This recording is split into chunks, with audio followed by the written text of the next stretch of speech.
नमस्कार मंडळी.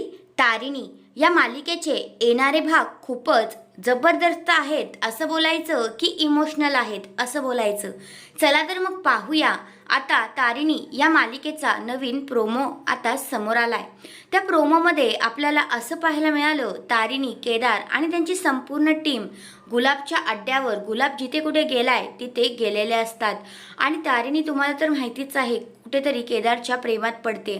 त्यामुळे ती आता केदारकडेच बघत असते आणि तिचं पूर्ण असं लक्ष केदारकडेच असतं आणि त्या कामाकडे थोडंसं कमी असतं.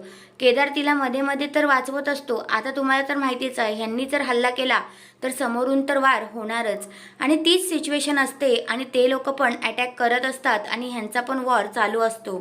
तेवढ्यातच आता जो गुलाब आहे तो तारिणीला गोळी मारतो आणि तारिणीचं लक्ष पूर्णपणे केदारकडेच असतं. केदार कसा तिला सावरत असतो, केदार कसं तिच्याशी बोलत असतो, ह्याच गोष्टीकडे तारिणीचं लक्ष असतं. आणि मग तेवढ्यातच तारिणीला गुलाबच्या हातून गोळी लागते आणि तारिणी आता खाली पडते. तेवढ्यातच जो केदार आहे तो तारिणीला सांभाळतो आणि तारिणी असं तो तिला ओरडतो आणि तिच्याकडे बघत असतो. तर तारिणीला ते पण भारी वाटत असतं आणि तारिणी केदारला म्हणत असते, केदार आय लव एवढं बोलते आणि तारिणी डोळे मिटून घेते. केदारला खूपच बेकार वाटतं.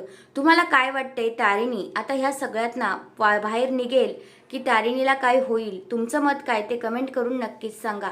पण माझ्या तरी मते तारिणीला काहीच व्हायला नको आणि ह्या दोघांचा संसार सुखी चालू दे. तुमचं मत काय ते कमेंट करून नक्कीच सांगा. धन्यवाद.